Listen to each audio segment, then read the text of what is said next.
Ooh, start recording.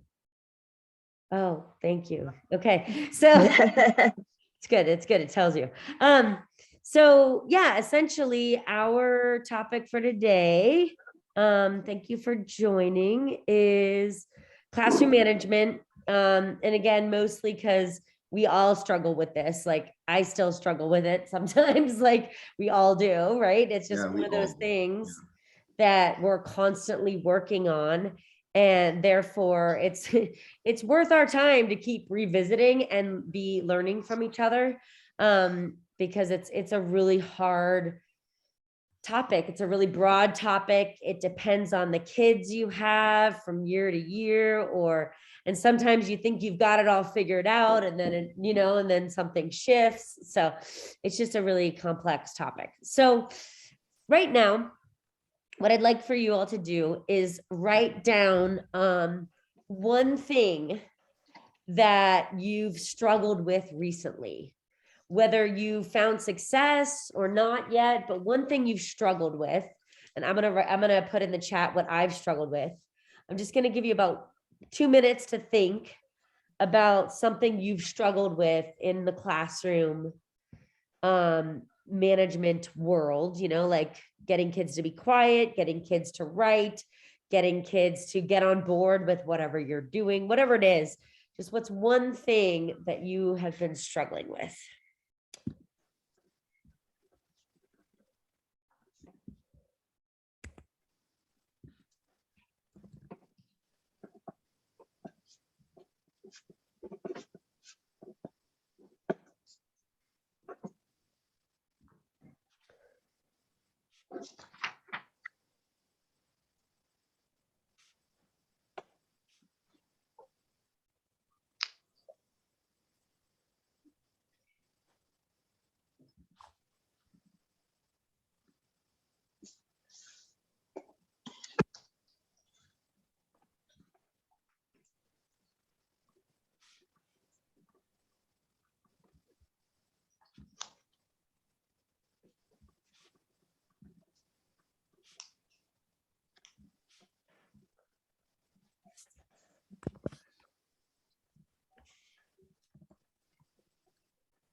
Awesome. We have a candlelight countdown.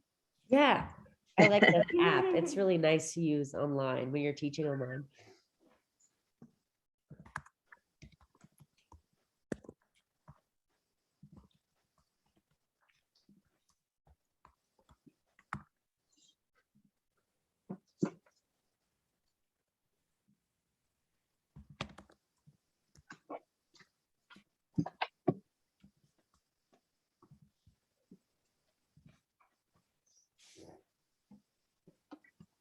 No rush, but when you're ready, you can write it in the chat or press and return if you're ready to send.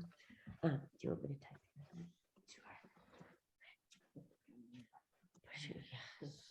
Oh gosh, I know.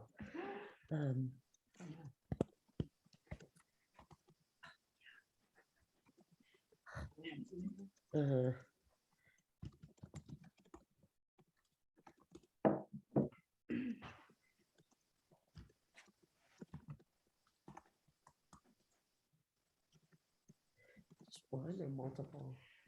Mainly one, but it kind of distracts and then triggers. I'll just put a few. The others with not having.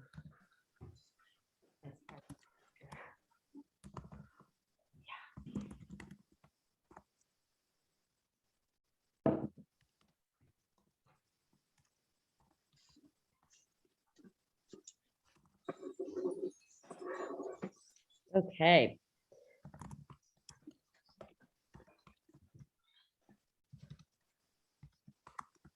We'll give you another minute to type in the chat. Oh, that did not do what I wanted it to do.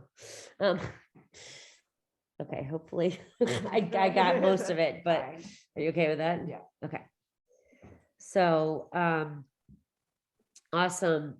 All right. So, the thing I'm struggling with, I'll be vulnerable first. I've been struggling with really loud and chatty middle schoolers, especially middle school boys who just like the attention on themselves. They like saying things and some of them literally, I don't think they're doing it to be rude. They'll hear something and they interpret it a certain way and they react and it distracts everybody. Like, or everybody starts laughing or everybody starts having side conversations. And so I've been really struggling to get them to refocus, stay on topic, or not react to things that they find funny or weird. It's been really, really challenging, but they're good kids. And when I pull them like one-on-one, yeah, I'm actually going to start doing one of the strategies I'm going to show you about. Maybe you've heard me talk about it before.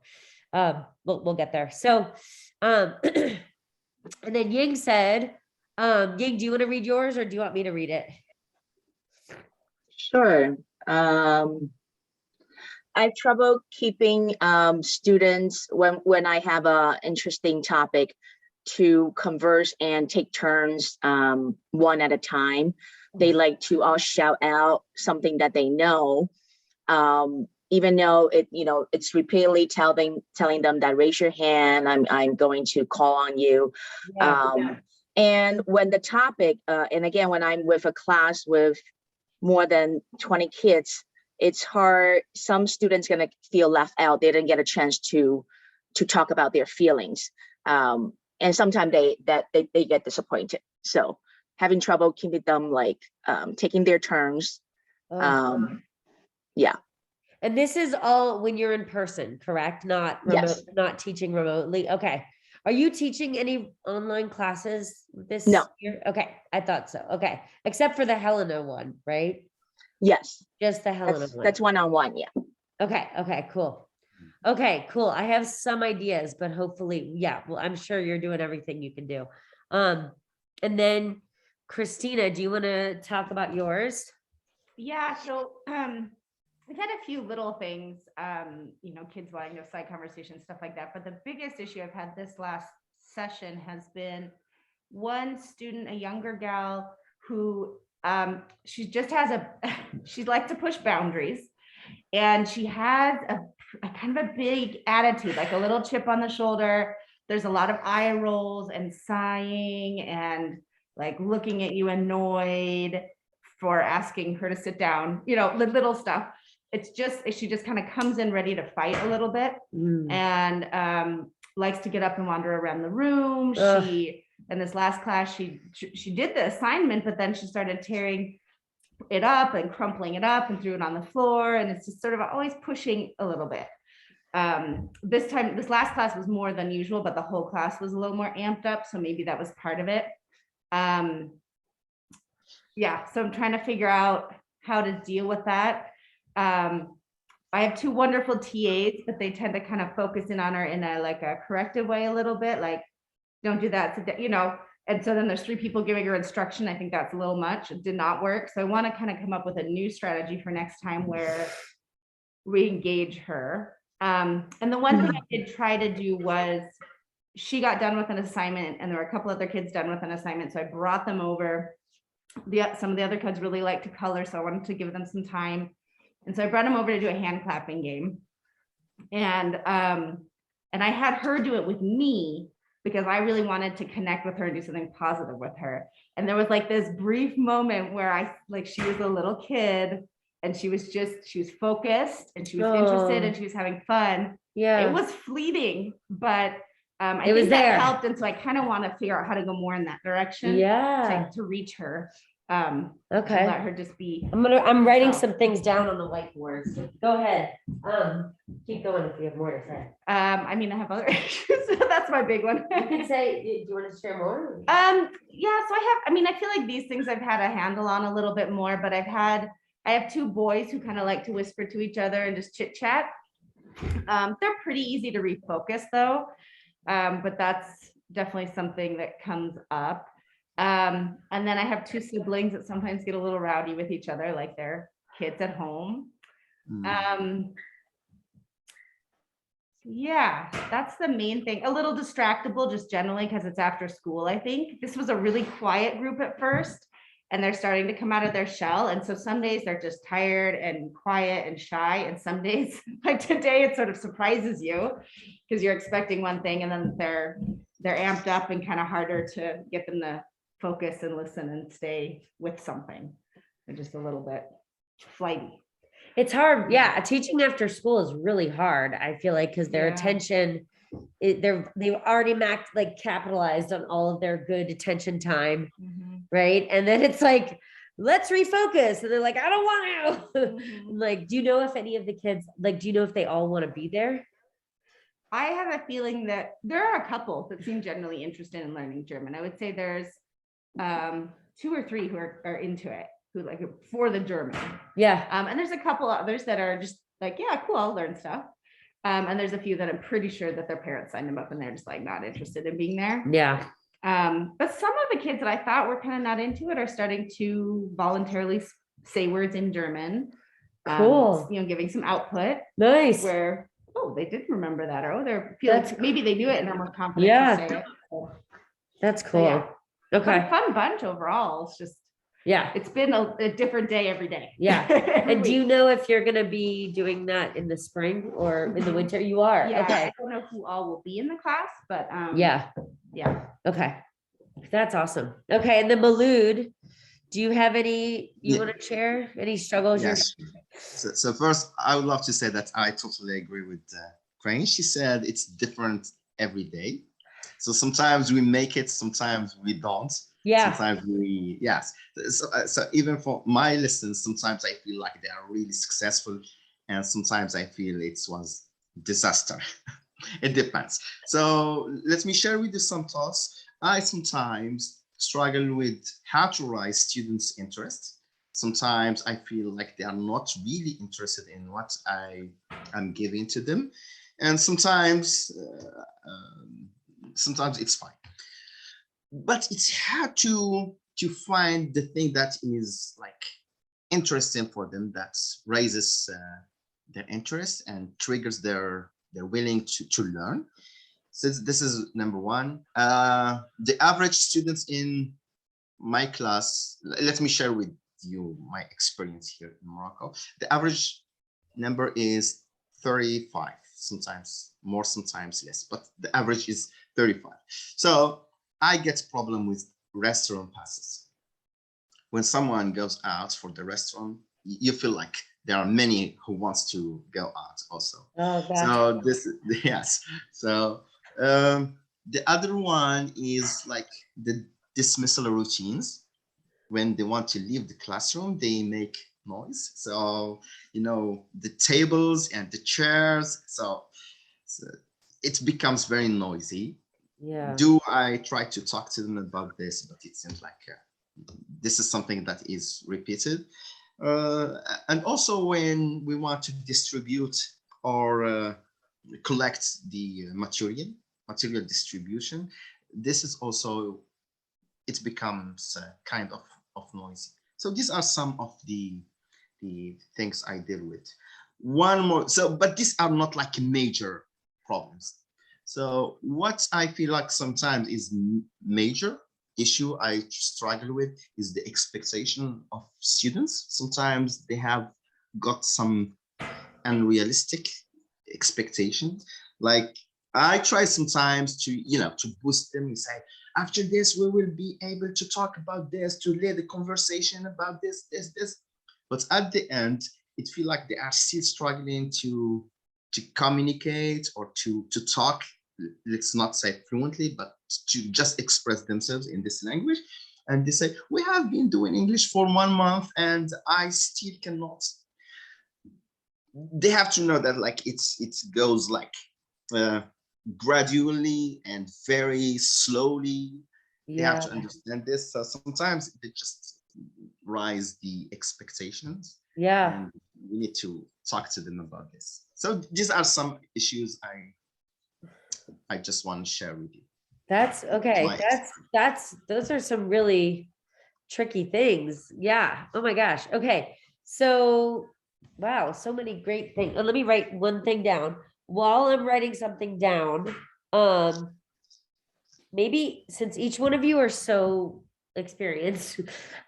Would you, if you can think of one way to help Ying or Malud or Christina or me, will you write that down right now? Maybe while one of us was talking, you had an idea. Oh, like I could help Kristen with this, or I could, so write down one idea that maybe popped in your head right now. I'm going to give you a moment and I'm going to write some things down too.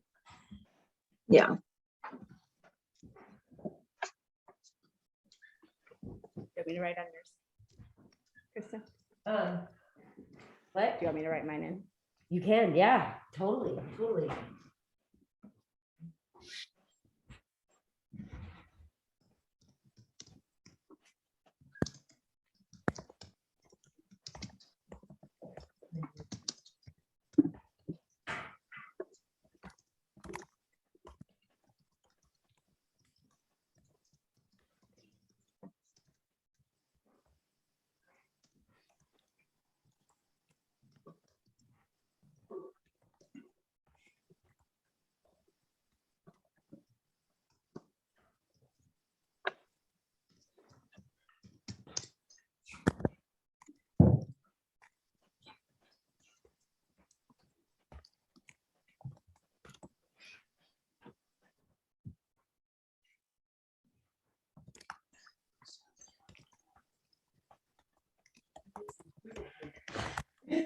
Up at the door with it. I know, right?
Ooh, cool. Okay.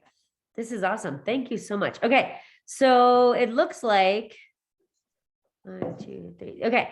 So Malud said, do you want to expand upon what you wrote, Malud? Unrealistic expectations. That was what you were writing before, like regarding what you're struggling with, right? Yes. Okay. And then go ahead. Yeah. I just want to share what Yang she said, and she yes, maybe she talks about it, because I found it like interesting, very interesting idea to let students or invite them to share what they learned, so they get like some confidence about what they have. Totally. That's great. Yeah, because then you're providing a space for them to like be proud, right? Yeah. And then hopefully inspire other kids to do the same thing, right? Like, yeah, that's cool. And building kind of like a culture of like, it is recording, right? All of a sudden I got scared. Yes, okay. We building a culture of like we celebrate each other's successes and just normalizing that the path, like you said, Malud, that this takes a long time, like to learn a language, right? It's not something you just like snap your fingers and do, right? That's awesome. That's a great idea. And then let's see. So we also had Christina wrote some great stuff down too. Do you want to talk about what you wrote? Well, for Malud with the unrealistic expectations, mine was similar. I did a mind map this summer after my week of summer camp to show them what they learned. And we also used that to show the Ah, I parents love what they that. learned. Because you had mentioned sometimes the parents are like, what are they learning when you're doing a lot of comprehensible input? Yeah, yeah, yeah. So, and it was, really struck me was that especially the introverts loved that. I don't know why, but my Yeah. two quietest students were like, ooh, ooh, ooh, I know. And they found me after we were done with the activity and say, oh, I thought of another one. So it was really, I hadn't done it before, but it was really fun to see them connect. And even the kids who didn't come up with things, like who weren't able to, kind of give the output, we're able to say in English, oh, we learned this. Yeah. And then another student might say, oh yeah, here's the word for it, or whatever the case might be. So it was really fun. I would do it again, and I thought it was helpful. And I was thinking just now too, the other thing is talking about maybe the progression of how we learn languages, like where we learn to just recognize sounds of things, then we start understanding a bit, then we start being able to fill in, a word or two, and then we start building, just how it builds and how you're actually knowing a lot before you get to the point where you can give that output. Might be helpful too. That's so totally. I wrote that down actually, acquisition education. Yeah, we're on the same page. Yeah. So like Tina Hargaden, one of the coolest things I learned from her is like when I have kids who are doing what Malud's kids are doing, like I can give them like do a sample, like few lessons in your case, all in English. And you just make it really clear, like you do, right? You always do. You just said you did it. Like you make the expectation by the end of today, you'll be able to answer some questions, or by the end of today, you'll be able to recognize some words, right? And then you can like talk after they've had a sample week, or 5 classes or whatever, 4 classes. Then you can talk to them explicitly. In your case, Malud, maybe in Arabic, like how they learn a language, like how, what's the process? What's your brain doing? Like, so that they really understand that it takes a long time. Yeah.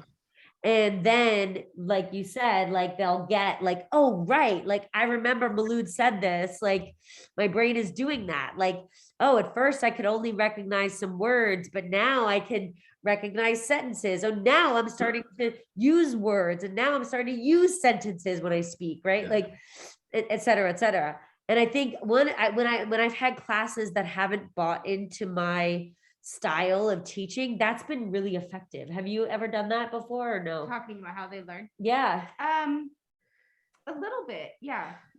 Okay. I haven't had like a long day. I've talked to individual students more who Yeah. have questions, but yeah. Yeah. I've also done that with parents too. Like at a parent night, or I've sent an email home, or I've sent them a slideshow, because some parents were like, well, why doesn't my kid have worksheets or verb conjugations to do, or why don't they have, whatever their expectations are, you can manage it by saying like, this is how we learn a language, right? Like, and I don't know. And that's great. I loved it. Yeah. Cool. And then Ying, did you have anything you wanted to share? Yeah, I was kind of saying that I think it's how a classroom is turning out. It's setting kind of the expectation and rules at the beginning. I feel like the kids all need like a reminder. Yeah. And the routine that you're going to be doing today, and also what topics that the topic that I came up with. I need to get to know my class and find the topic that will interest or be inclusive for all of them. Yeah. There are some that there's a few of them that's not just what they're interested, but I gotta find something that will interest all of them. And if I could find that whether it's a game that I have to add, or whether it's a topic that I would talk a little bit about, or a book, then I feel like they can all engage at the same time. Yeah. And for those people who are very chatty and stuff, I tend to call them out, let them be a leader, call on their name at the beginning of the class, and said that, yeah, what do you think would be interested in that sense, or just let them speak out a little bit And I think that that sometimes quiet them down, as I know they know that I'm talking to them. I know what they're doing, and I tend to bring them closer to me if Yeah. possible. Or sometimes when they're in the classroom, then I walk up towards them and kind of just sit next to them. That's smart. For those people who are like loud and chatty and stuff, I kind of just sit down and I start talking and explain, like kind of right next to them without even letting them know that, oh, I think you need to quiet down. And Yeah. when my presence is around them closer, Yeah. they feel they need to be more give more attention to it. And Totally. also at the end of it, then like what you said, I would say, let me know what is the most fun part or most interesting part about today's lesson that you remember. And then Cool. they would all raise their hands and share, and usually that gives like, oh, and a lot of people remember the same thing, and there's a few that remember some details. And again, regarding the I'm kind of answering my own question, like, you know, leaving out some kids and stuff. I feel like it's because the material that I provided, maybe it's not enough for them to all get their hands on. Yeah. And if they have to share, how do I make that fair so that they don't go and say that, well, the kids who are loud, they usually get it first, and I'm quiet and I kind of get left out. So how do I not let them feel that way? Is I don't give a chance of whoever who's aggressive get it first, Yeah. but anybody have a chance, and everybody have their own time. Or I would say for this round, if you've gone already, the second round is whoever who didn't go the first round who can go the second round. Now you raise your hands. Oh, that's smart. That's smart. Because I can only spend so many minutes on just one little topic, and I got to move on to the next question.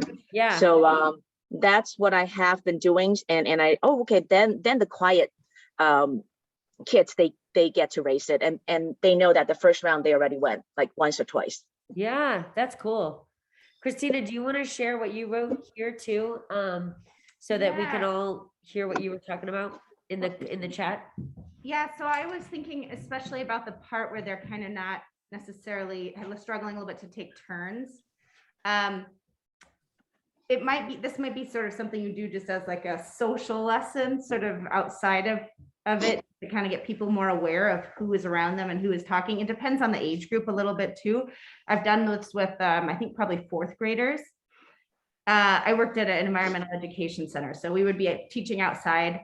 And one of the things was sort of the social skill of knowing when it's appropriate to speak and when you need to wait your turn.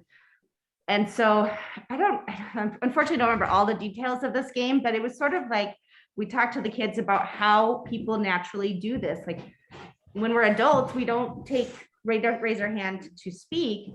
We read the room and we kind of wait for the right moment. And how do you find that moment? And so when you play popcorn, they all sit around each other.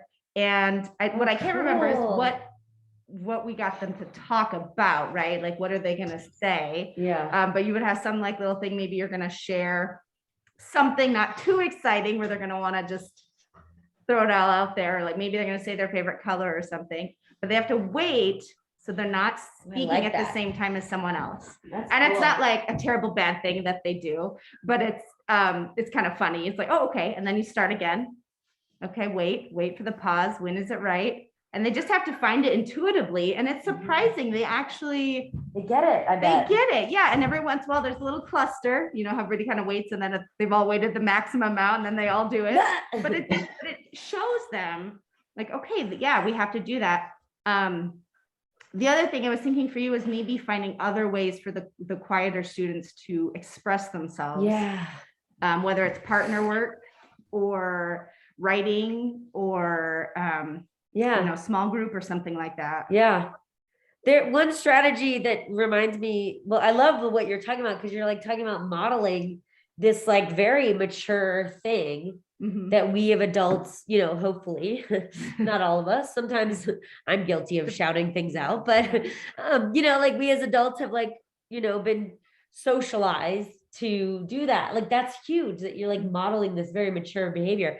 And then the thing I was just thinking as you were talking, I wrote on the board, that's why I'm pointing over there for Ying and Malud. There's a thing that Tina does that I've adopted this year that I found to be really helpful with that, Ying, is I do turn and talk. So I'll either have them write something down that they want to share, and then they have to turn and talk to their partner and share it. Because a lot of times kids just want to be heard, right? They just want to like have their successes celebrated at least with one person. So I have them turn and talk to one person, or I say, find 5 people you don't normally talk to, or 2 people, right? Whatever it is, whatever I have time for. But I find that it's helped with learning a little bit. Not always. I have some chatty boys, like I mentioned, but they like it. They like being heard by their peers.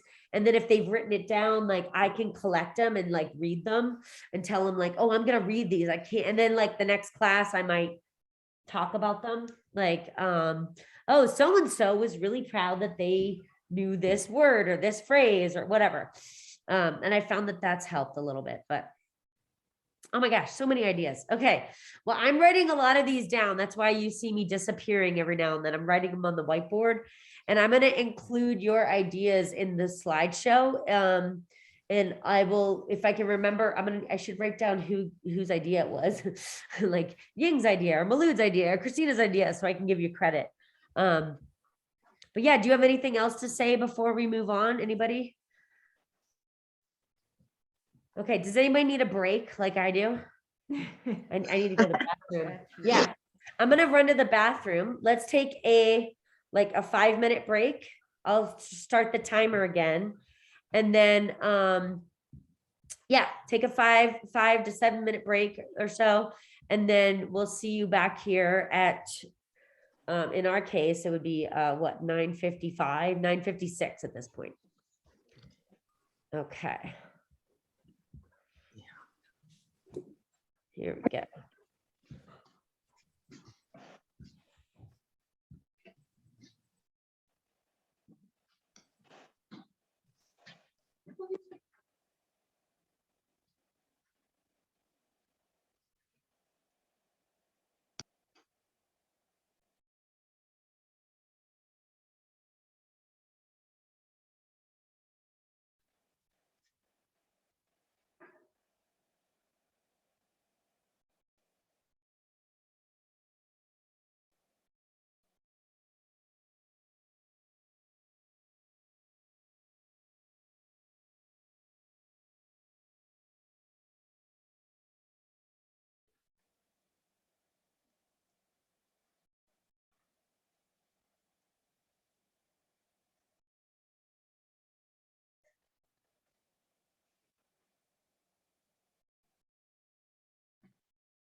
Okay, cool. Hi, Malud. All right. So, I'm going to share the ideas I came up with, but like I said, I'm going to be adding some of your ideas. Because you all have so many good ideas that you can totally, your ideas will help other people for sure. So, you've already touched on a lot of really great ideas. So what you're going to see right now is like, probably some of the things we already talked about actually. So in my mind, and if you have more to add on that, let me know. But for me, I found that classroom management is best, or works best for me, at least, when these three elements are applied and relied upon, right? With consistency, with yeah. So essentially, I always want to build community first. I want to establish connection with me and the students and with me and the parents, and maybe with, if I have another teacher in the room or another teacher in the school, connection. But and when I say connection, it's more than just like, I know you or you get my emails. It's more than that. We'll get there. And then routines, like I think Ying was mentioning that earlier, like having like really clear routines, and Malud mentioned goals, like those things like are really critical for students to feel successful. So to me, I've tried to like portion them out into those three categories. Sometimes there's overlap. But do you all think that there's any like overlying category that we've already talked about that maybe I don't have here?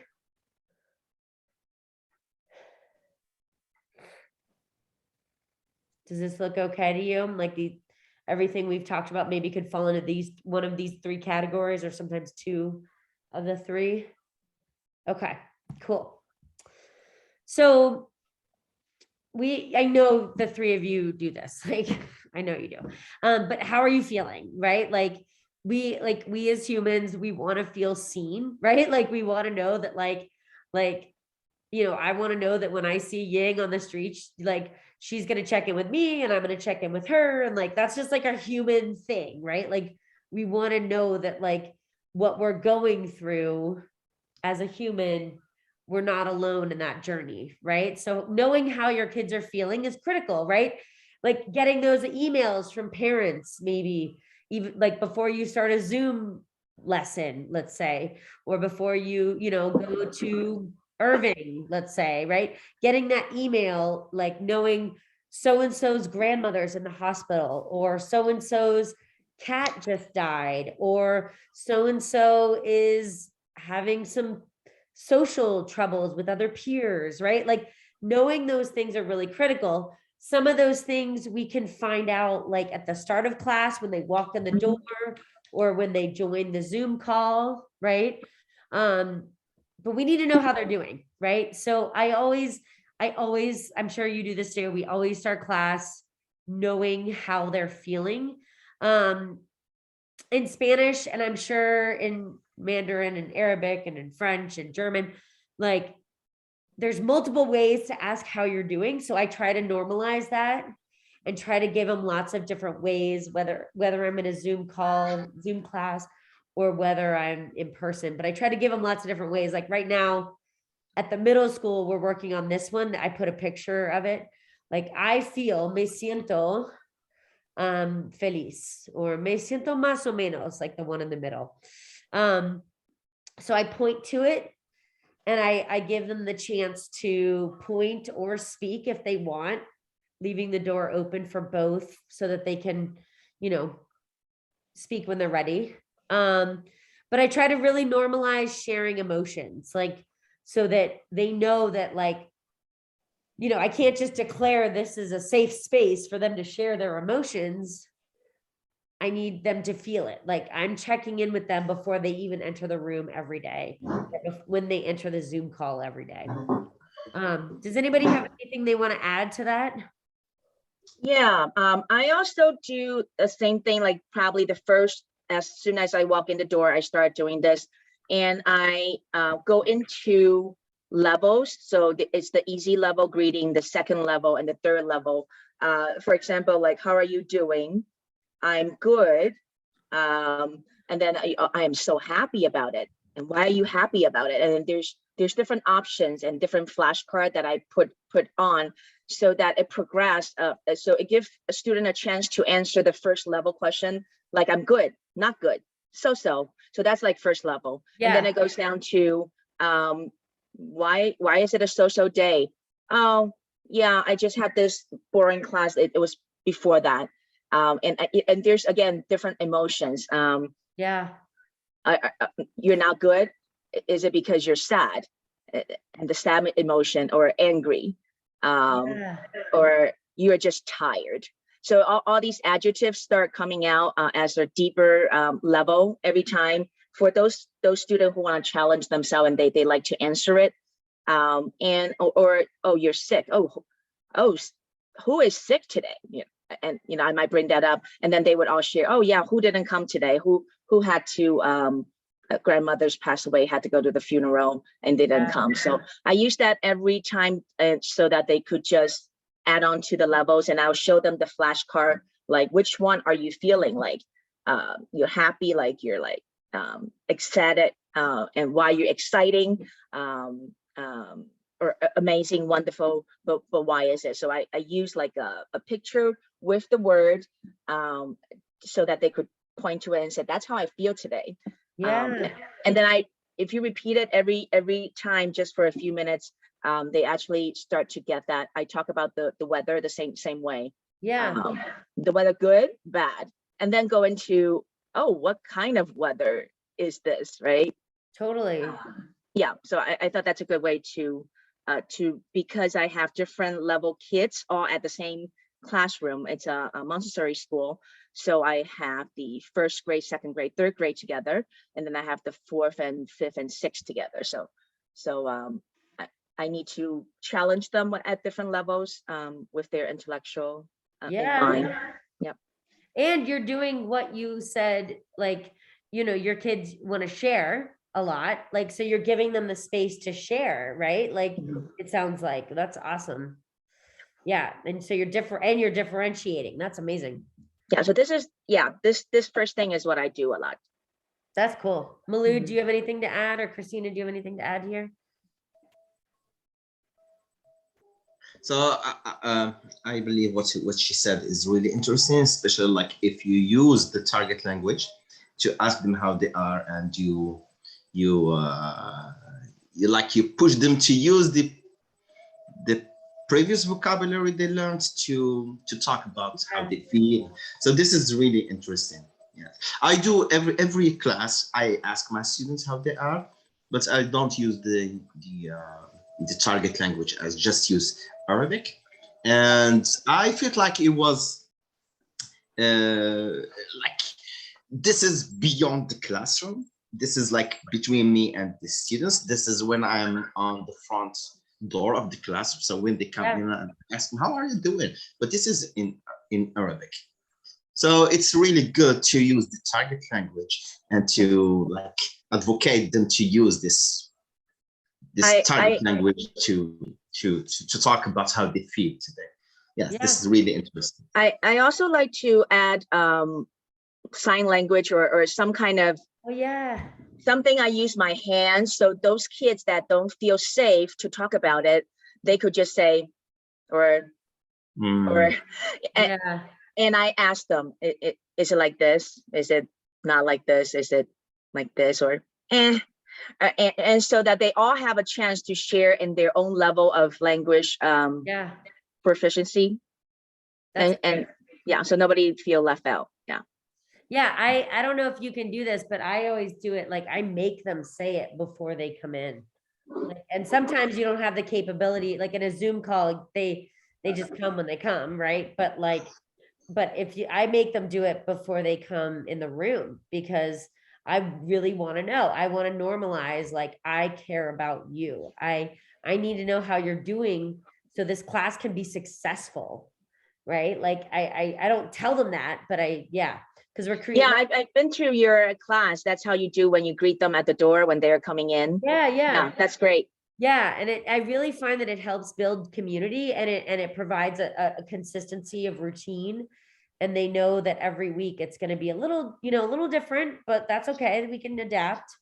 Cool. Oh wait, did anybody have anything else they want to share about that? The only thing I think is I kind of sometimes split the difference between what you said and what Malud said, in that if a kid sort of suggests like, oh, I'm tired or I'm not good, I might say like, well, why? But then I will engage them in English at that point, so that they feel comfortable to open up, and not feel like they're supposed to say it in a certain way. Yes. And so it's like I'm getting that input where I'm speaking and they're hearing a lot of that. There's no pressure how they speak back. Yeah. But my main goal with it is connection, so that when they do say, oh, I don't know, hey, tell me more, I'll say that in English so that I can actually get more out of them and know how they're really doing. Yeah, that's critical, because you're giving them like, if you do that dance of both, right? Like, because sometimes they'll need to say it, in Malud's case, in Arabic, right? They can't say it in English yet, or they can't say it in German, right? Or like the sign language you were saying, Ying, is really critical. Yeah. In Christina's case, I would usually just when they say it in English, I would repeat it then in Chinese, or like why, and then I said in Chinese in the vocabulary, like why, and then I say, oh, Mary said that she's not feeling good because of this and this, and then I kind of repeat a little bit, just one word, two word in Chinese that are similar to what that person is saying, so that the class is getting that target language feeling of, and also Mary is getting acknowledged of what just happened. And what I love what you're talking about here too, Ying, is you're helping the class not only to acquire that language, but you're also providing the class with some information about Mary, right? That like, oh, today we need to be extra kind to her, right? Like, let's say. So that's really cool. You're really like supporting them in the community building aspect. Like, like so-and-so really needs our support, right? That's cool. The next thing I thought of suggesting, and again, you might already do this, is I really like using passwords or an idiomatic phrase that is something that wouldn't normally come up. Like for me this week, it was dale. I used dale, and dale in Spanish can mean like let's go, it can mean like when I do rock, paper, scissors, shoot, like uno, dos, tres, dale. Uno, dos, tres, dale. Uno, dos, tres, dale. So they know it's like go or let's go. It also means like give it to them. So it's a very like nuanced thing, right? Like it has multiple layers to it. And they may not get all those layers if I just use it in a story, or if they're reading it in a book and they only get one version of it, right? So I write it on a board and I reinforce all week. If you see them every day, it helps, but it's different. But I reinforce it because it's something that I know that they'll probably hear a lot, right? And it could even be something like simple, like a different way of saying like, oh, I'm so sorry, right? Or it's like some phrase that will help them, that they know they can use. So, oh, and I forgot to point this out. Anytime you see something underlined in this presentation, is it on this one? No. This one, no. Okay. So anytime you see something underlined, like here or here, there's it'll take you somewhere. So on this one, I'll just show you. I'm gonna always a better way to do this, I'm sure. But I'm gonna stop sharing for just a second. But essentially, so Tina Hargaden allowed me to share this. If you want to make your own in your target language, you can use this template on Canva. But it is linked in the slideshow. So here's this check-in, emotions check-in. And you could do it in, whatever, in Arabic or English, or you could get them to talk about the weather, right? Or how they're feeling. They could just point, and you could translate these based on what you need. Like, oh, on Mondays, I feel like this, Mondays, I feel like that cat, or on Tuesdays, I maybe feel like that, or I don't know. So feel free to, that is linked in the slideshow when I share it with you. So just so you know. And then the other thing that is linked here is the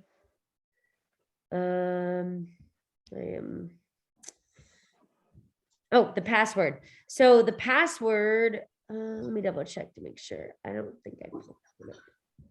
Hold on one second. Okay, so I'm going to share the link that is linked there. Here we go. So I'm pretty sure I linked this one because it has multiple languages. No, maybe it doesn't. No, it doesn't. Okay. So essentially, the password that I use this book oftentimes to do it, but you probably know your own, like, words that you want them to acquire, right? That are idiomatic phrases. Like you could translate this, like, oh, that is very nice, very kind of you, right? Or, you could take some of these from English and translate them to your target language, like with permission, con permiso, or excuse me, right? This could be another one. These are longer ones, like for more advanced, like A-E-I-O-U, the donkey knows more than you. I don't really like that one personally. Saying a donkey is smarter than you, that's kind of weird. Of course is another one. So basically these are, things that he recommends.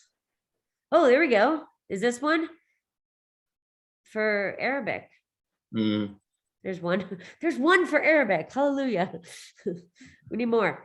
But he gives some examples of intermediate passwords, and obviously it's going to vary from class to class or language to language. But I really like employing passwords because it can instill in the kids a sense of community and a sense of belonging. I used to, when I was at like teaching after school, the kids had a password and I would make a really big deal about like, only you know the password to get into this class. And then I would say, you know, if one of the teachers tried to come into the Longfellow art room, let's say, I would make them say the word. And the kids like always thought that was funny, you know, like, so yeah, I even do this with adults too. I think they kind of like it because it's, again, it's like a different way to add vocab. Have any of Do you, you, I'm sorry, how do you implement the password in your classroom? yeah, so it's a word I write on the whiteboard, or I have a piece of paper printed out largely what it is in Spanish and in English. And I either ask them to say it or encourage them to say it, or I just say it to them. And then I remind them when we're all together, like, this is our password this week or this month or right now, whatever it is. And I just say, and then I encourage them. I'll get to this in a minute, but I encourage them to say it too whenever they feel ready to. And later I'll show you with the class points. I'll get them to, like, if they say it, I give them points, you know, if you're using class points. It's like an easy way for them to start speaking the language and earn points for their class. But yeah, so is that helpful, Ying? Does that answer your question? Can you, Yeah, I was gonna ask if you could demonstrate, like, just, you know, how you introduce it. I think Okay, the setup is the part that I'm not getting, and maybe that's what Ying is asking. maybe that's too. what you're Yeah. asking. Yeah, Like how, because in my head, I'm like, it's a password, you have to say it. Okay, but wait, they don't have to say it. How do yeah, I get them excited about it and tell them what they're supposed to do with it? yeah. So the That's first the part I- class, that's a good question. Thank you, thank you. During the first class, I will stand at the door and I don't make them say it, but I just start like but like it's clear, it's right there. And I just keep saying it to every kid before they come in. But then when we all are together, then I'll say, hey, remember that word that that I was saying to all of you? That's our password. And I'll say it in English if I have to. And I'll say, hey, you're encouraged to say it, or you could just listen, but you can earn point if I'm doing the points thing. That's when I say, like, anytime I hear it today, you get class points, right? And you can do this on a Zoom lesson or yeah. And so I just spend like a minute or two just kind of talking about what it is, why we do it.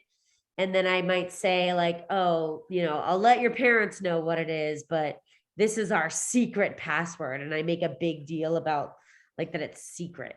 so do they call out anytime?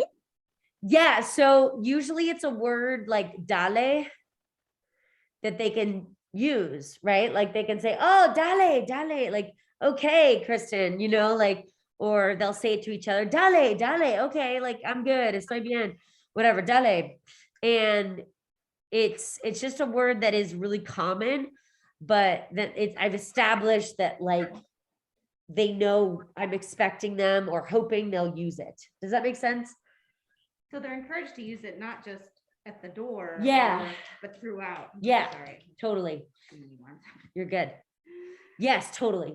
Okay. Yeah. And I found it builds community because they feel like they're part of something, right? Like it creates this like sense of like, I'm part of a club, like a special club that's learning Mandarin, or that's learning English or whatever. And it helps them to feel included. Like it's their, and if I'm teaching like Malud, you might be teaching multiple classes in the same school, right? I'm guessing maybe. And he, like, one class will have one password and ideally another class will have a different one.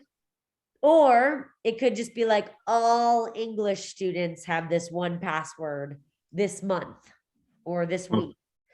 So it creates this feeling of like, oh, we know something you don't know, kind of thing.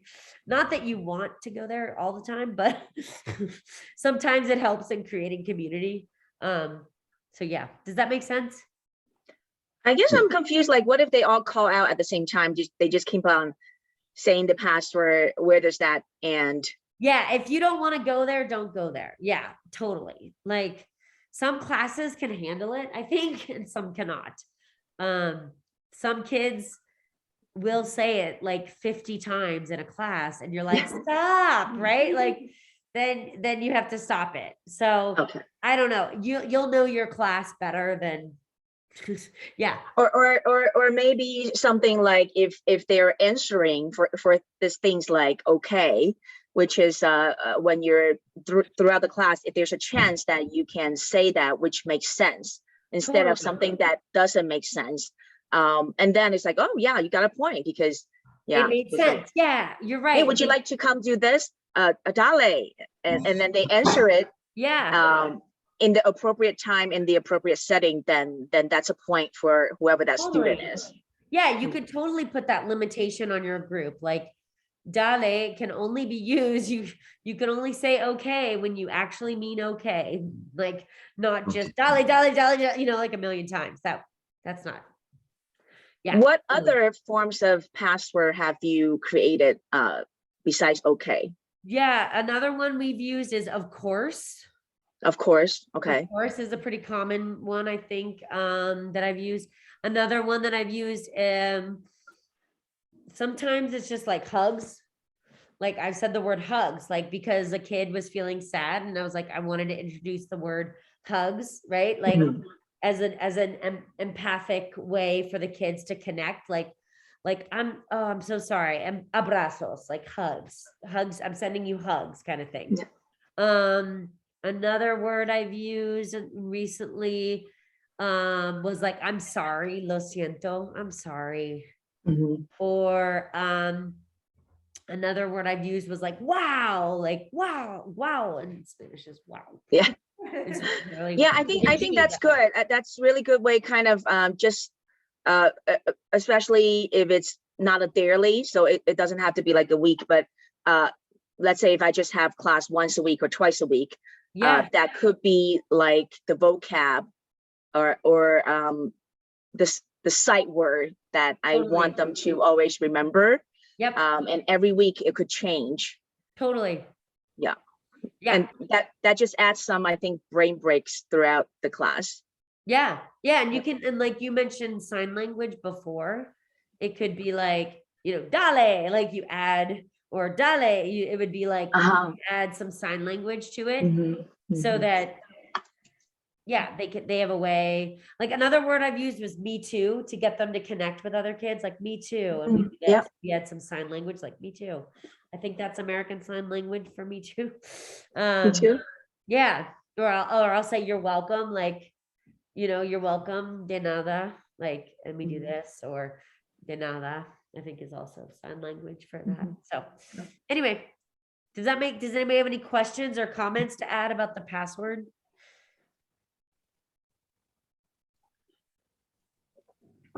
All right. That was helpful. Okay, did I clarify? Thank you for calling me out. No, it seems easy, and then you go to try it, and you're like something. You're like, what's missing? I'm Yeah, missing something. yeah, totally. Yeah. Totally. Yeah, you definitely have to set up, like Ying was mentioning, you got to set up some boundaries for sure. Mhm. If you don't Yeah, want them sure. calling out all the time, for sure. Yeah, okay, so this is another thing, you all probably know this, you've heard me do this probably a million times. Call and responses are really big. I don't know that these would work in a Zoom call. Let me know if you found a way around. But again, it could be another way to introduce vocab that you want them to use, right? So call and response are again, it's linked up here, and I actually found some in multiple languages. Let's see if I can. Can't understand. Yeah, so this one right here is so there are some here in French, some here in German, in Mandarin, Yeah. and Spanish. And so if, like, let's say we go to the Mandarin one, a call and response could be literally anything that you want them to be able to say. So for me in my classes, I do call and response would be like I say hola hola, and they have to say Inca Cola, which is like a type of soda that is from Peru. And it just rhymes, right? That's all it is. But they know that whenever they hear that, they have to stop whatever they're doing, right? They can't be like, Malud, you were talking about kids wanting to go to the bathroom all at the same time and getting really noisy. You could like maybe calm them down with a call and response in English. Like in English, some of the ones they use in the public schools here, they'll do class, and the class has to say yes, yes. Yes. Really simple. I've been doing that one in German. Yeah, Yeah. cool. What do you, Klasse, yeah, yeah. yeah, that's cool. That's cool. Oh no, that's not what I wanted. No. But I love that they have the special person interview. We're gonna get to that. Okay, rejoinders and passwords. So he's got them here. I love Bryce Hedstrom. He's one of my favorite people. Oh, so these are some things you could do as a password. Ying. Nice. Yeah, you could like have kids saying smart to each other, like you're so smart, like yeah, so these are some examples. Really, right? You could have them say like how do you say this one? How do you say so thankful? How do you say that one? 太感谢了. Okay, that's a good one. I'm trying to think of one that has like two parts. Let's see, well done has two parts, I think. How do you say that? Well done. Oh, 干得好. Okay, so you could say gand, and 好. they say how, right? Yeah. That would be your call and response, right? Yeah. To get them to stop what they're doing and they're learn. Or you could say, what's this one? Oh, don't bother me. That's kind of negative. Let's see. 加油, way to go, like go. That Yeah. we use a lot. Like if we want someone to keep on going and don't give up, we say 加油. Oh, cool. Okay, Yeah. so you could say It has a lot of meaning. It's a very positive word that we constantly use. 加油. Am I saying it right? Yeah, 加油, like fighting, keep on going. Don't be discouraged. Cool. I like you that. got this, something like that. Yeah. That's awesome. Mhm. You could also do like any of these you could do. Yeah, I think that's a great idea. It's like a response line that you get to use when someone is doing Yep. something. Mhm. Yeah, and in Spanish, all the ones I've picked rhyme, but they don't have to rhyme at all. Do you have what? No, I think those work better though. I do I too. think- yeah. I think they stick for the kids in their mind. Mhm. What's another one that we say in English? Malou, do you remember some that we say in English from your time here at Irving or in Bozeman? In general? So, for example, I love this quiet coyote and also Oh yeah, this one. yes. Yeah, So that's a great one. that was really helpful. And Nice. also this yes, class, yes, and this was Yeah. another one. I don't remember. It was Oh, yeah, almost the same. Yeah, do you remember? Did they ever say the one like 1, 2, 1, 2, 3, eyes on me, and then they Yes, have yeah, to this say, one. 1, 2, eyes on me. you. Yes. That's one. That's Yeah, I translate that into Chinese. It's very effective. Nice. That's cool. Here's some German call and I've done response. the hi. This one. Hi in German is hello, and hi is a shark. Oh, cool. Spelled differently, sounds the same. Oh, cool. So I say hi, and they say hi, whoa, and they have to do their gesture. Oh, that's cute. Yeah, That's really cute. kind of a fun one. It was a Um, little harder to introduce, even though it seems short. yeah. I added gestures, maybe it overcomplicated it, Yeah. but yeah. I love that. Mhm. Another one. Pay attention. How do you say that one? Pass auf. So you could say pass, and they say auf. I don't. Maybe I that's like too. I like the auf. Yeah.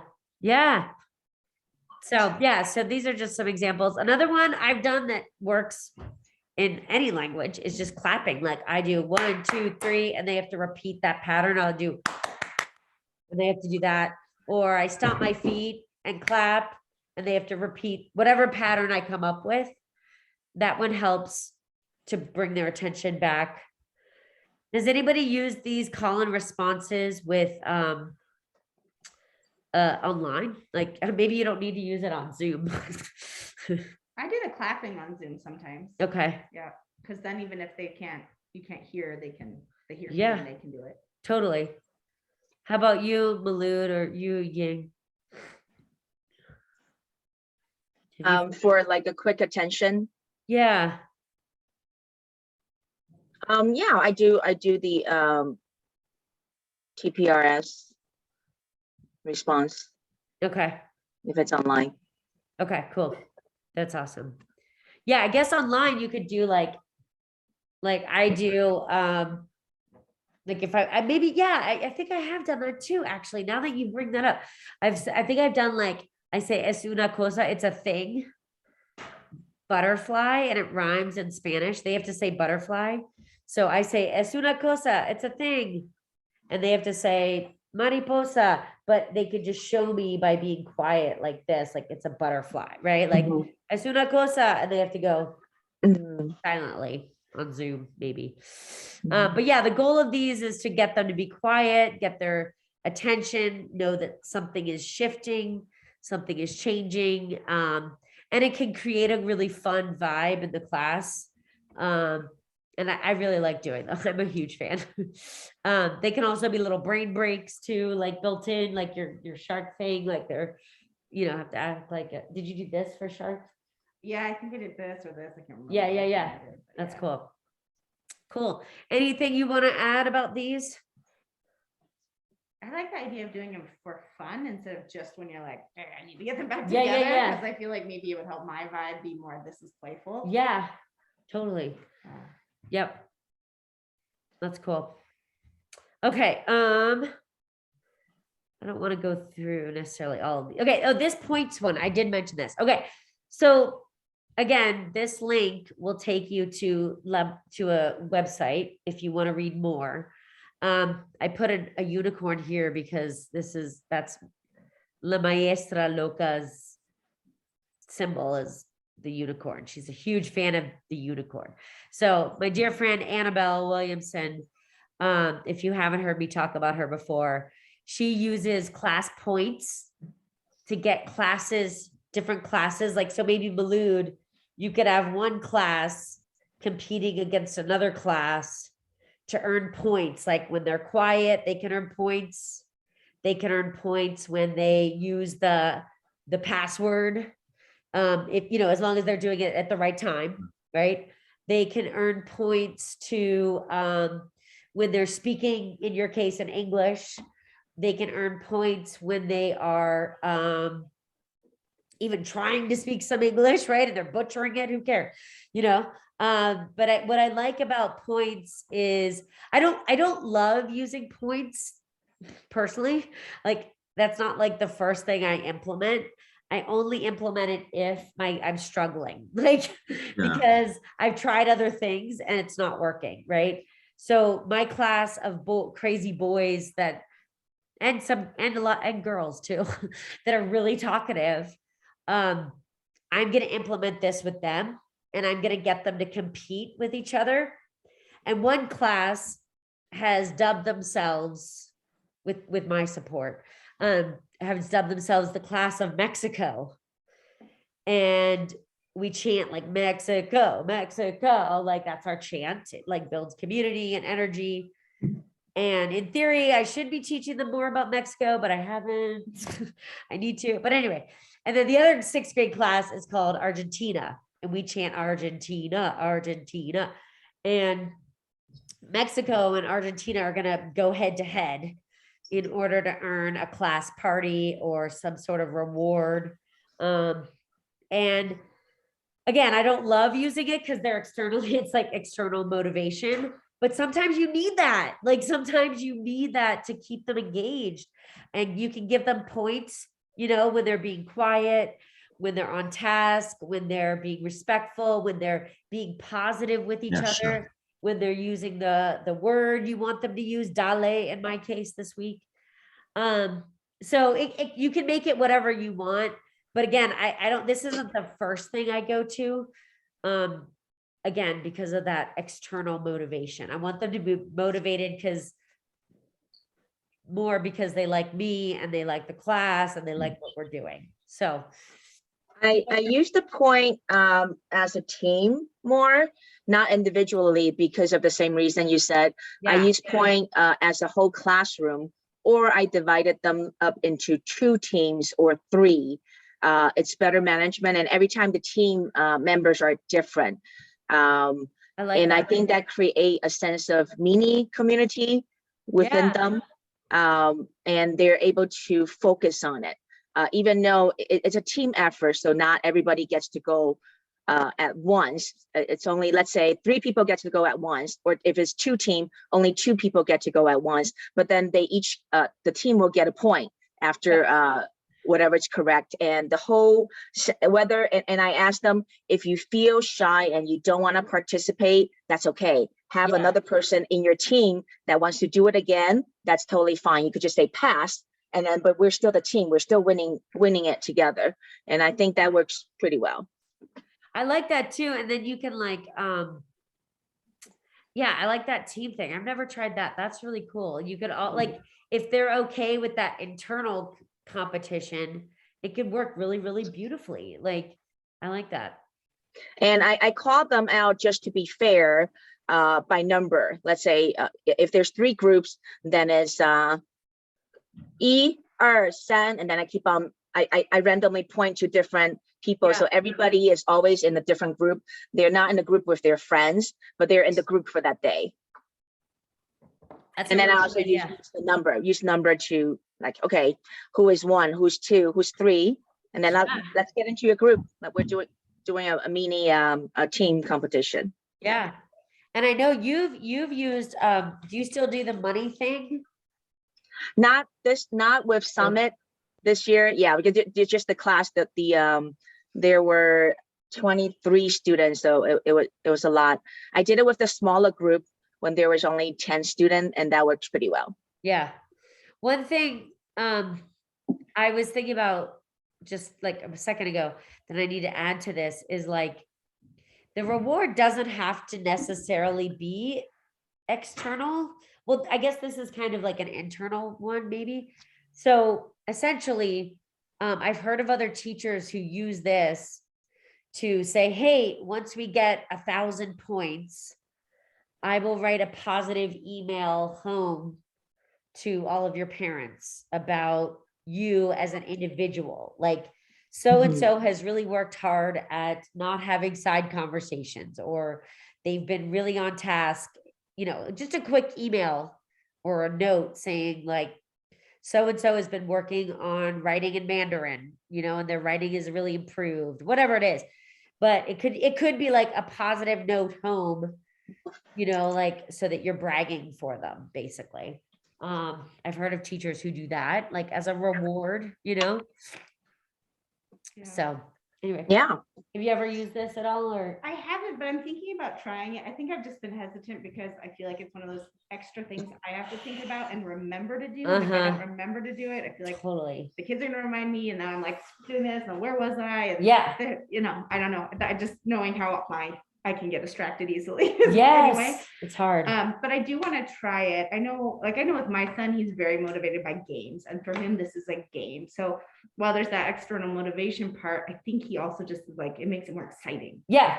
So Totally. yeah, I want him to just do it because he wants to do it too. But Yeah. Yeah. It's but they're great. not there because they want to be there. Yeah. Totally. Yep. I don't the reward system like what I found about the previous you're mentioning about giving out the fake money is that then it becomes like, oh, am I trying to get the reward? So now when I do the team, there's no reward. It's kind of like what you said. I'm like, great job, this team. Let's give them a big round of applause, and then I would say it in Chinese like, clap your hands for the team, and that's about it. And I ended really lightly like, this team did great. But next time it'll be a totally different team A, team B, and team C. So it's not like they're always in the same group. I like that. Yeah. Malou, have you ever tried something like this, or do you think this is something that might work for you? So it's kind of different, but I found this idea is very interesting. So I also use rewards, and most of them, they are points, or maybe giving chance to someone to like to get some compliments, this thing. So simply like this.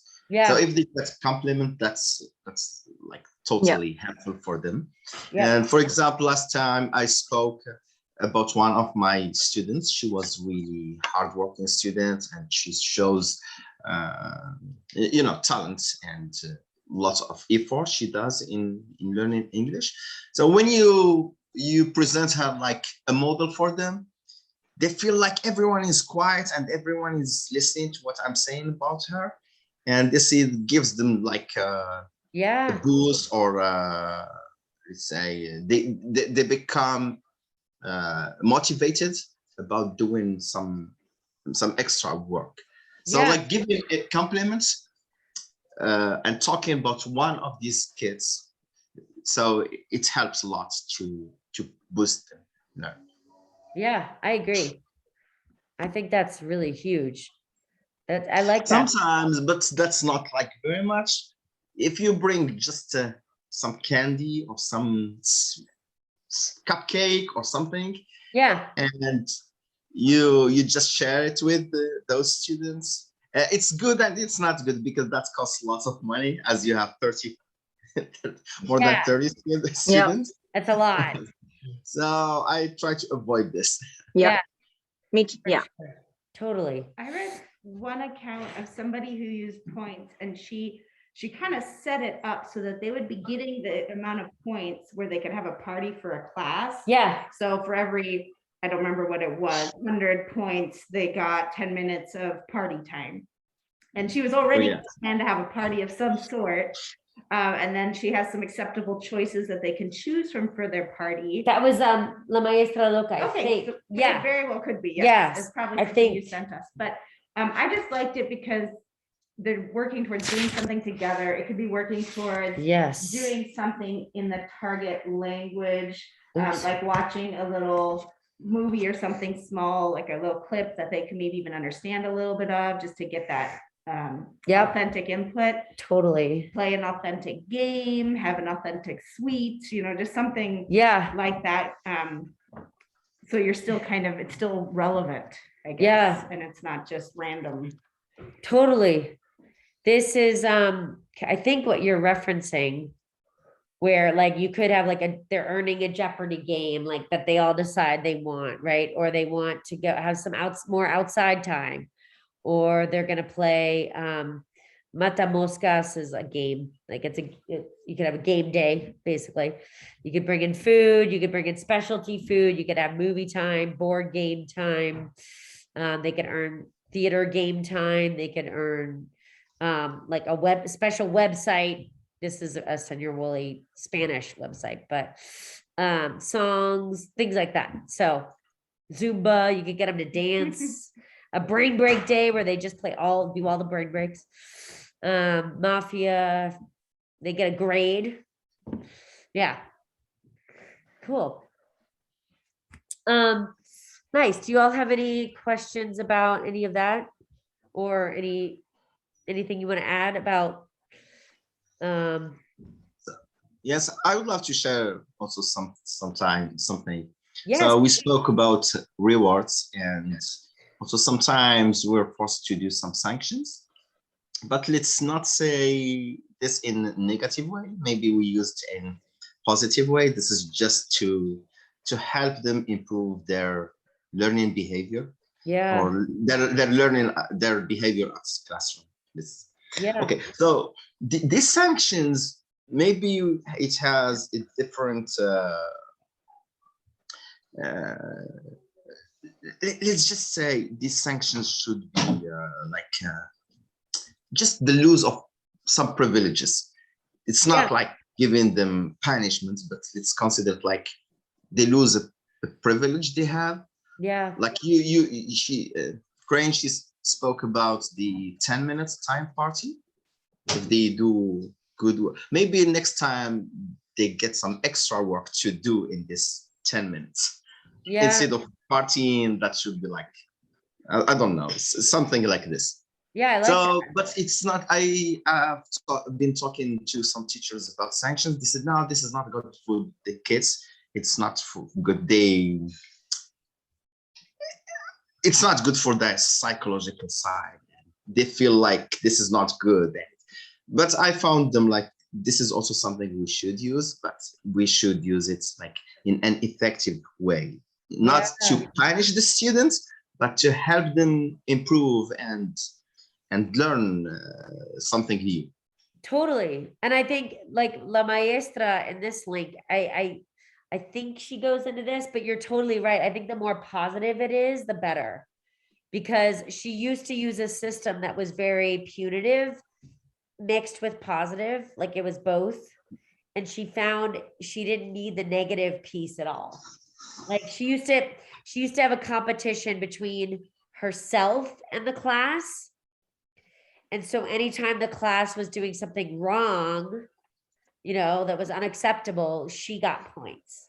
But then when they were doing something positive, they got points.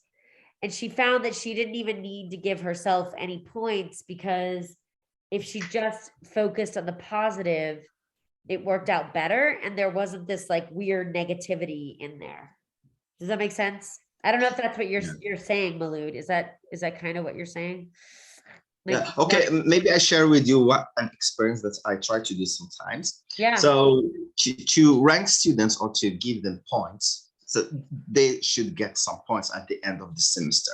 Yeah. So, and they are based on 3 things, like the test on comprehension text, language, and writings. So this is which is related to what they should learn. Yeah. And 1 point for what they, or the way they should behave in the classroom. And this is, it's 20 out of 20. So at the beginning of the semester, I just tell them that I'm not waiting till the end of the semester and I give you what you deserve. I'm going to give you like 20 out of 20. Just try to keep it. It is yours. So keep it.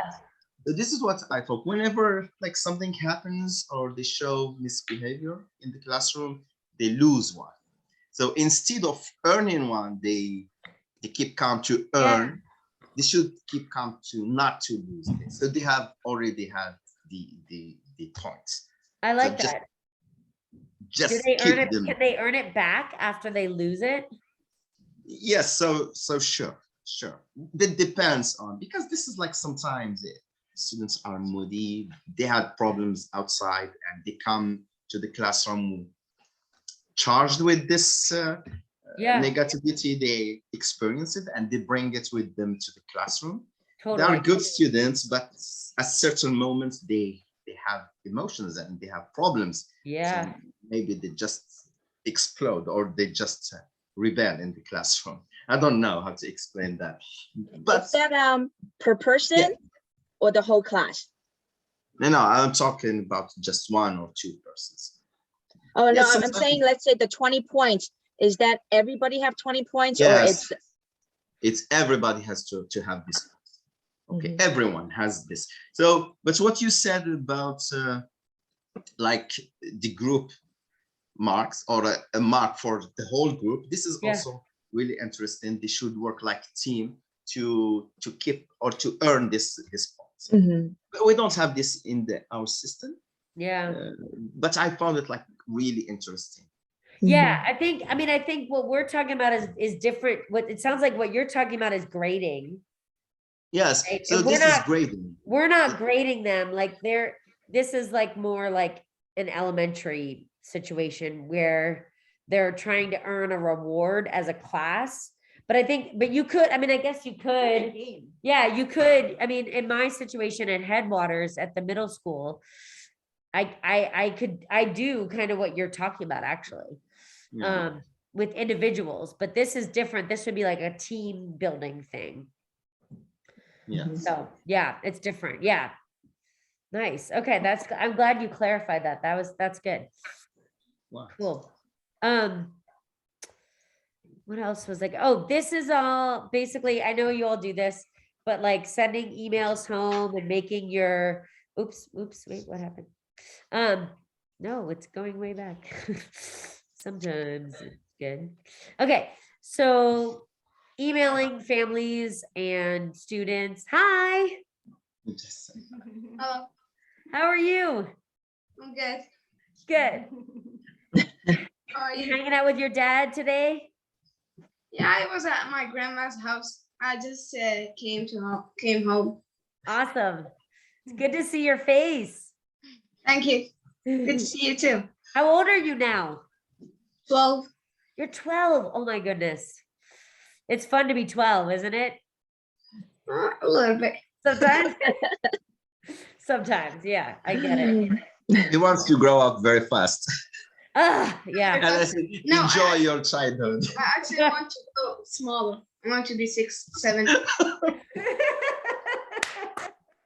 Yes, Me too. me too. Can I go back? No one can go. No. Probably. Aw, hang in there. You said goodbye to them?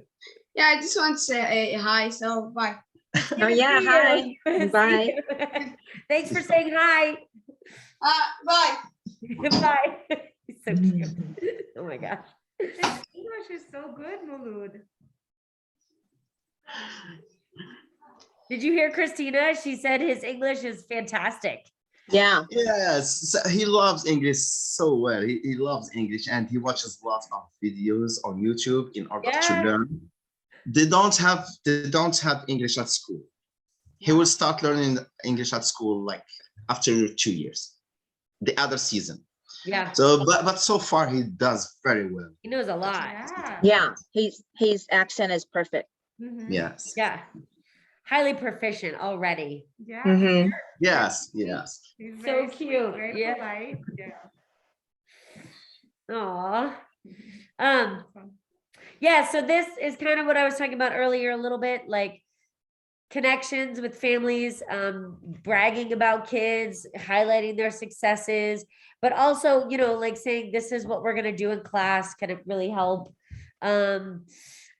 Whenever I have a kid that I'm struggling with, I don't hesitate to call home and ask them for advice or say, oh, your child's doing this and this really well, but how can I help them to work on this? Or here are my ideas. What do you think? You know, I know you all do this, so it's kind of like preaching to the choir, but do you have anything you want to add here for some of the newer coaches, maybe? When there's a problem like this, I would I work for the school, so I would talk to their homeroom teacher or the principal, let them know what is the situation, and sometimes that they let me know that's case by case, like what the student is like. So Yeah, I'm aware that maybe they would exhibit certain type of emotions in class, so that helps. yeah, totally. How often do you email? Just like routine emails? I don't like, you mean in Headwaters?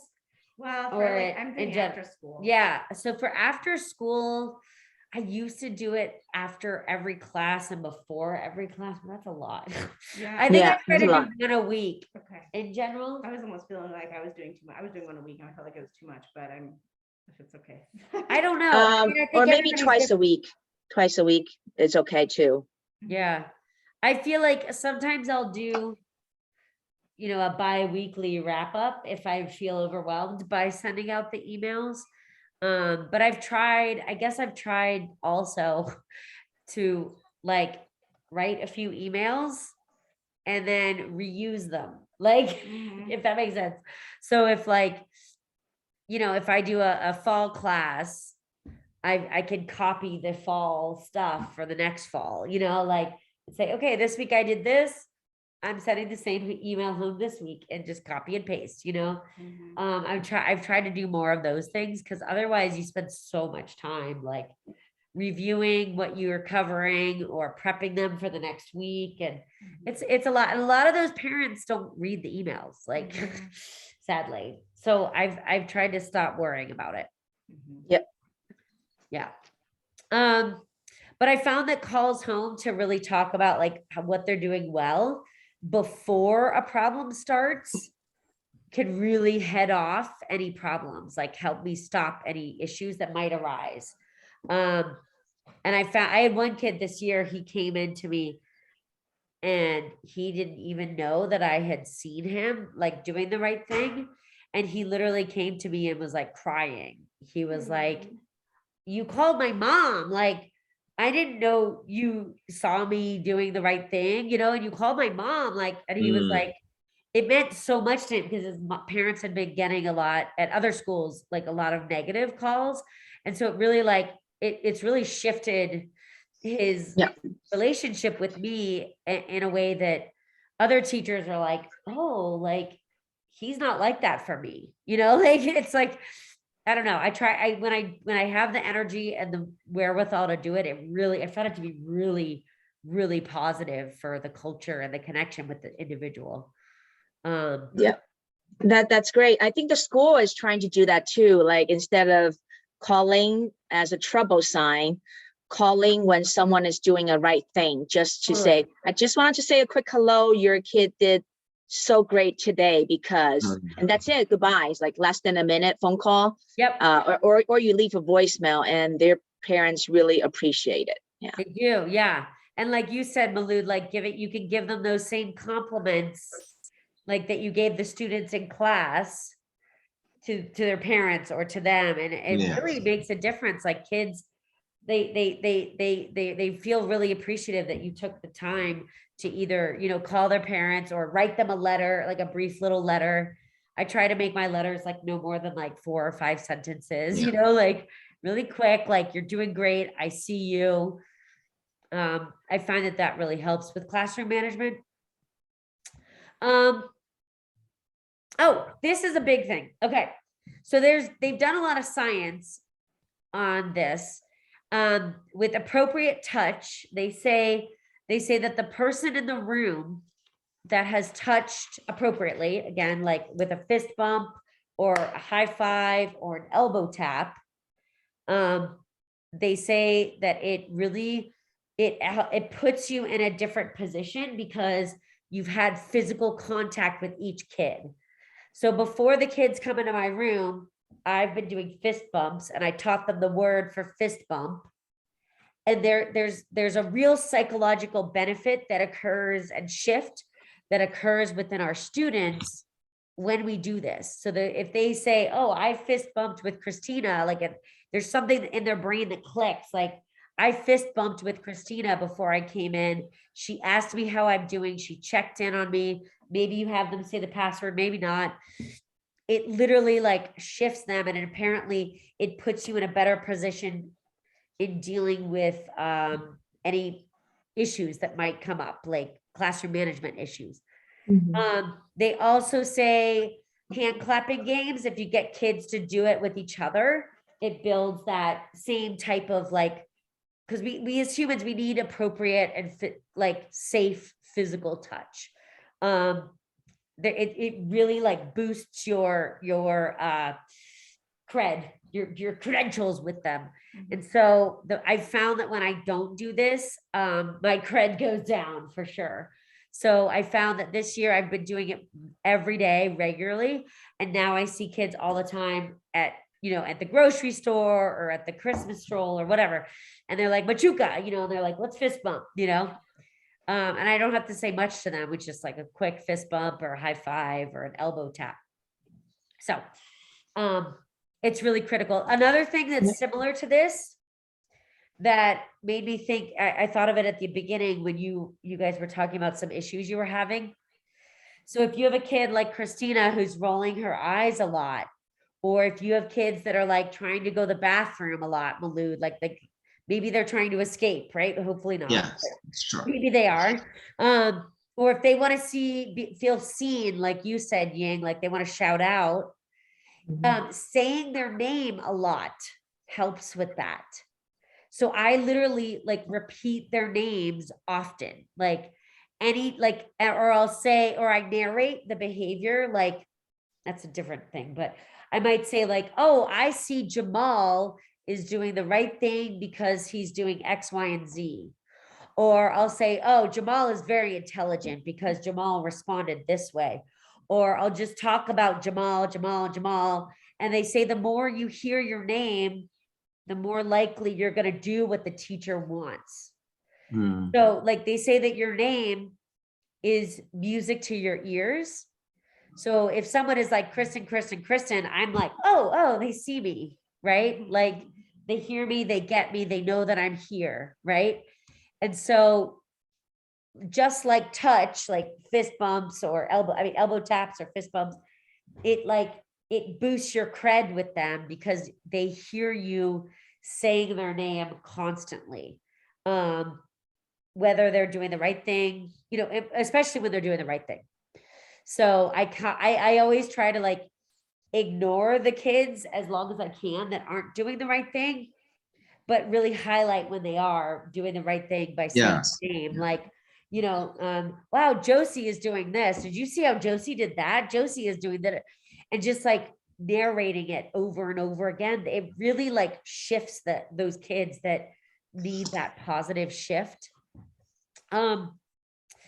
Cool. So, and I had one other thing I wanted to share. I have a bunch of ideas I'm going to add in here that you contributed or that popped up in my mind. But one of them, Malud, you talked about wanting to talk about the things that are interesting to the kids. So one idea I had was like doing a class survey at the beginning of the year or the beginning of the month or whatever, and saying, what do you want to learn about? And then they feel like even if you do one topic, that they like, let's say one kid wants to learn some chemistry terms in English because they really like chemistry, right? Then if you do like a mini lesson on chemistry, that kid or those kids that said they like chemistry are going to feel very, very engaged and seen by you. So I try to do class surveys a lot, like, oh, what do you want to learn in German? Like, what do you want to learn in Mandarin? Or what are you interested in? Are you interested in hockey? Or are you interested in dog training? Whatever. So I try to do a survey often when I'm trying to get them to buy into what I'm doing. And I find that really helps with my lesson planning and getting kids on board. Does that make sense? Yeah. Yeah. Do you guys have any other things that might help each other or help new coaches as far as classroom management goes? I remember you saying, Kristen, that kids really like to talk about themselves.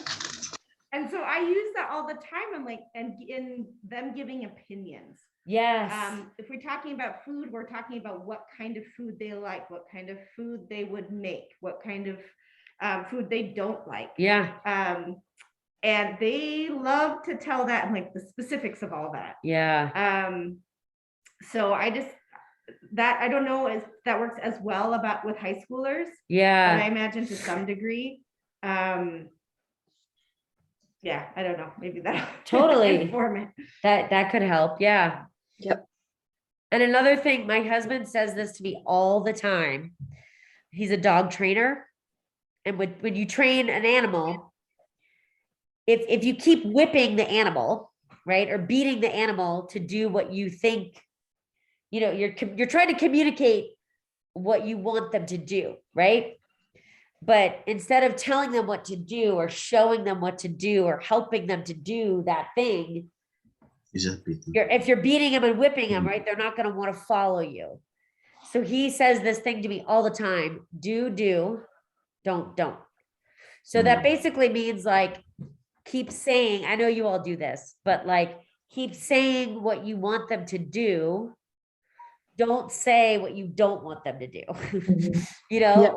Like, don't highlight the negative. Yep. Highlight the positive, right? Oh, like, yes. I want you to write. I want you to speak English. I want you to speak in wait your turn and raise your hand, like you said, Yang. Or you keep highlighting like you said, your interns, like they could say things like, you're gonna do this, and you're I see that you're doing that. Yeah. Like, you keep highlighting what you want them to do, not what you want them to not do. Gotcha. Yeah. Just changing all the things you want them to do into yes, like yes form, without saying the no. Exactly. Yeah. Yeah, because psychologically, we as humans only hear the last end of what, I don't know how it works in Mandarin or German or Arabic, but like in English, we would say, like, if I wanted someone to wipe off the board, I wouldn't say, don't tie your shoes right now. Right? Then they're like, wait, what? Like, they'd be like, they would just hear tie your shoes. Right. But a kid, like if I want them to wipe off the board, I'd be like, oh, will you please wipe off the board? That's a really obvious answer, but yeah. And then what was the other thing you guys mentioned? Oh, one other thing. Actually, I think that was everything. Yeah, we talked about all of that stuff actually. Oh, well, I know. Ying, you mentioned this that I wanted to highlight one more time, or like really spotlight it, is getting the kids to do a contract. Like, what do you want to do in here? What is acceptable in here? What are the rules we agree to follow as a group? Annabelle Williamson talks about doing that a lot, like getting the kids to make up the rules, getting the kids to make a contract. She calls it a social contract. So this is what's acceptable. This is what we do here. This is what we like, right? And in our classroom culture.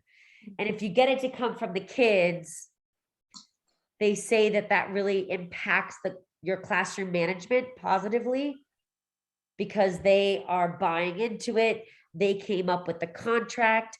They have agreed to this thing as a group. Does that make sense? So Malud, like in your case, you could be like, on our classroom contract, only one person goes to the bathroom at a time, or, or in our classroom, we only, we try to speak in English, or we try to, whatever you want it to be, but you can help them create that contract so that they're all bought into it and they agree to it. So I noticed you had yours, like once you had done it, you printed it and put it on the wall too, so you can refer back to it. Which I think was helpful. Yeah. I meant to do that this time and did not. And I kind of wish I had. It's hard to remember all the things. Yeah. And it's hard with a 10-week class. Too. Yeah. It's a little bit. Yeah. Totally. Yeah. I like those things too, though, but if you find that you're struggling, it's okay to be like, oh, I forgot this at the beginning. We're 3 classes in. I can see some things moving. It's okay to do it then too, right? Like, hey, let's take a step back. What do we want our class to look like? So, do you all have anything else you want to share? Any questions you have before we go? Yes. I know one more thing. Sorry.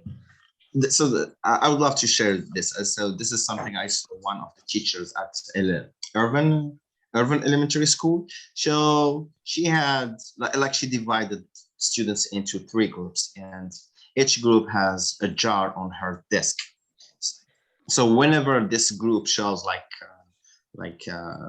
good behavior or tries to work hard, she puts a marble into this jar. Oh, I like that. Yes.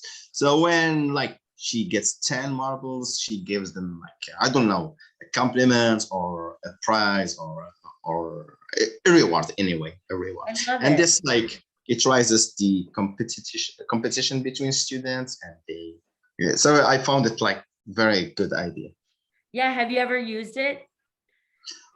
Not really, because my students are high school students, so they find it this is childish. Totally. So totally. Yeah.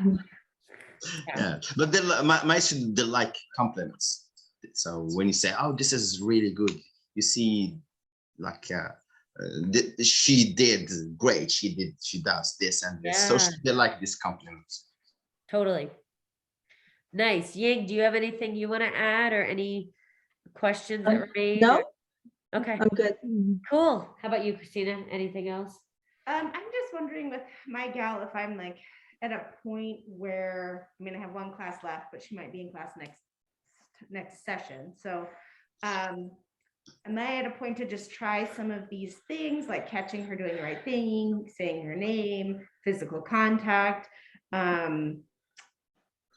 Or is it let's pull you aside and talk to you about what's going on, that I really care about you and I want to make this fun for you, and Yeah.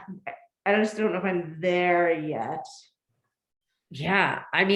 if you can, I would try to do a few of those things, but only like, I don't know, that's hard. I mean, do you get the sense that like having a one-on-one talk would help her most?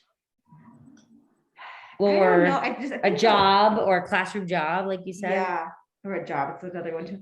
I don't, I think up until the last class, I would have said yes. The Yeah. last class was just so like, just constant. Yeah, you know, yep, like, yep. okay, sit back, okay, no, go up again. And it was a little, it was disruptive. Yeah, Before that, it would be like little bits, but then she would kind of come and join, and you know, it was more like the looks or the, you know, little stuff that I Yeah. could ignore or regret. But this last one was a bit bigger. We're doing games next class and fun stuff, and there's chocolate, and so I think maybe that might Yeah, be yeah. enough. yeah. But yeah, so I don't know. Okay. I will keep thinking about that. Yeah, that's hard. Would you have any advice for Christina, Malud, or Yang? I would give them chores that they feel like they're acknowledged, call on their name a lot, to tell them to do little things that you know they can do. It kind of like helping them to refocus, because a lot of time it has to do with the individual, and not so much if your class is interested or not interested. It has to do with their attention span. But I want them to be as engaged as they could be when they're in class, and not disrupt the other kids. So I would kind of build a connection between them with those kids, that give them specific chores that, oh, would you mind giving that pen to me over there? That'll be great. And this help distribute it to the class, you know, kind of like becoming a class leader type. Let them feel like they're important in your class. And it doesn't have to be language related, but it's something that will help you. I find that they would have less time to disrupt the others. Mhm. Yeah. That's fair. Yeah, that's a good point.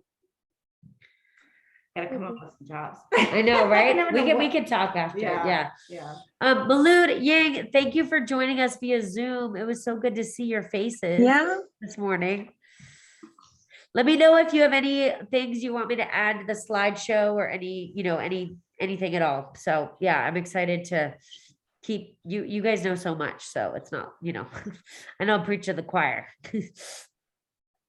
Thank you. Yeah, thank you. Thank you so much. Thank you. Thank you so much, Kristen. Yeah. Take care, you You're guys. great, Kristen. Thank you. Have a wonderful day. Thank you. Thank you so much. Bye. Bye-bye. Bye-bye.